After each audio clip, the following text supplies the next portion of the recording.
Hey there, chess warriors. Before you can win battles on the board, you need to master the movement of the chess pieces. In this video, I'll show you exactly how each chess piece moves, in the simplest way possible. Whether you're brand new to chess or need a quick refresher, you'll unlock the first secret to playing smarter. Let's dive in and master the moves. The king. Chess is one of the oldest and most recognized games in the world. It is an exciting game of strategy and planning, which is why it is seen as a symbol of intelligence. However, chess is easy to learn and can be enjoyed by anyone at any level. Chess is played on an 8x8 board with 64 squares and 32 pieces, and the game is all about checkmating the king. Once the king is in checkmate, which we will explain later, then the game is over. So, to start, let's meet the king.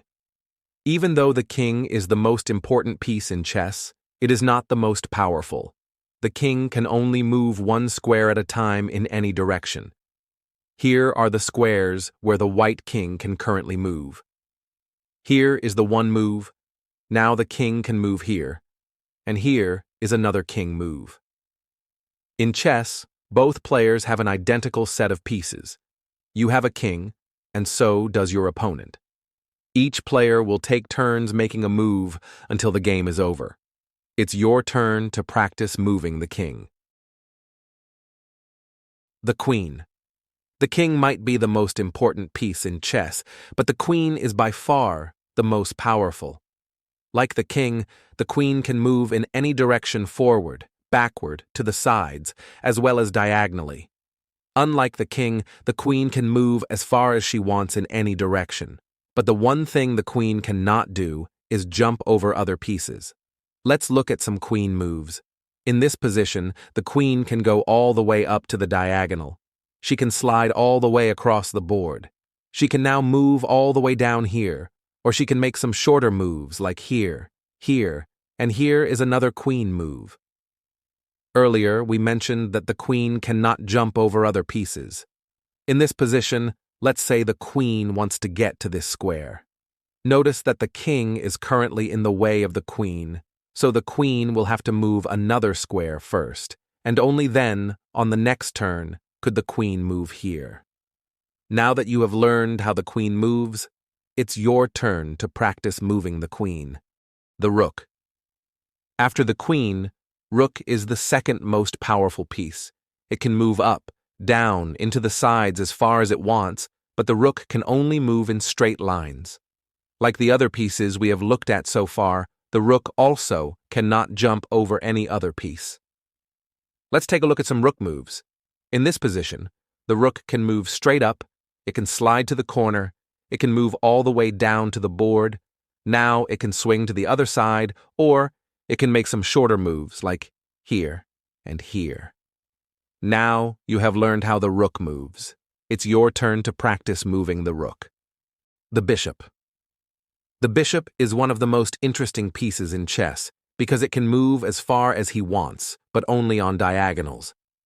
The bishop, just like the other pieces we met so far, cannot jump over other pieces. This means that the bishop has to stay on the same color squares for the entire game.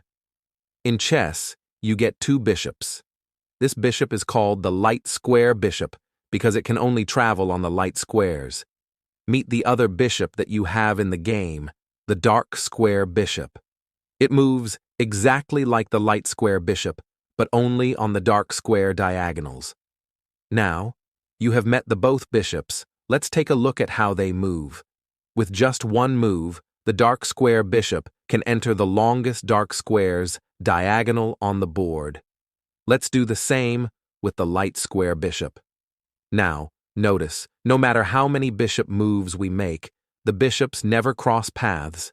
They never block each other, and the reason why is because they run opposite colored squares, so they never interfere with each other. They make a good team. Now you have learned how the bishops move. It's your turn to practice moving the bishops. The knight. The knight is perhaps the most fun piece in chess. It is the only piece in chess that does not move in some sort of straight line. It moves in a strange L shape.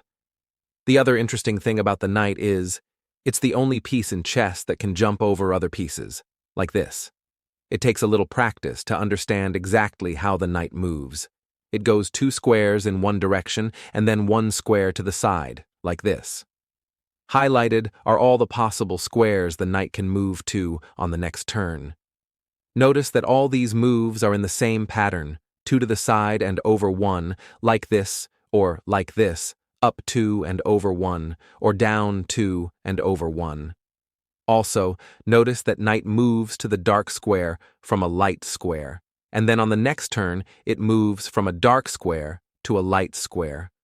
The knight always switches colors with each turn it makes. Now, when you have learned how the knight moves, it's your turn to practice moving this fun and tricky piece, the pawn. The pawn sounds like it is the humblest of the chess pieces, but it is really one of the most powerful. When working together, pawns are the soul of chess. Pawns have a few strange rules, so make sure to pay attention. Pawns can only move straight forward, and they can only move 1 square at a time. However, if it is their first move of the game, they can choose to move 2 squares forward if nobody is blocking them, as pawns cannot jump over other pieces. Remember, the pawns can choose to advance 1 or 2 squares only on the first move, and on all other moves, pawns advance 1 square. Pawns are also the only pieces in chess that cannot move backwards.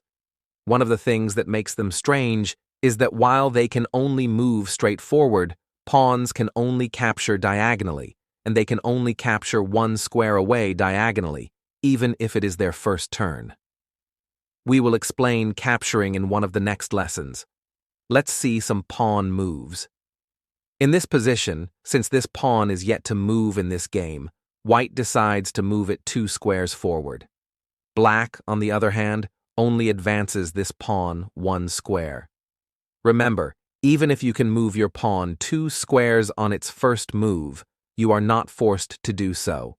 White now advances the pawn forward, and now both pawns are blocked and cannot move. In this position, how many white pawns can move? If you said 1, you are correct. Notice that this pawn is blocked by a black pawn directly in front of it. Remember, pawns cannot move backwards.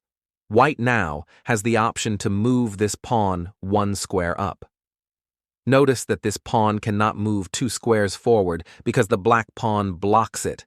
Now, it's your turn to practice using the pawn's promotion. Remember, your pawns are the only pieces that cannot move backwards. So what happens when they reach the other side of the board? Well, hurrah! They get a promotion. You must trade your pawn for another piece.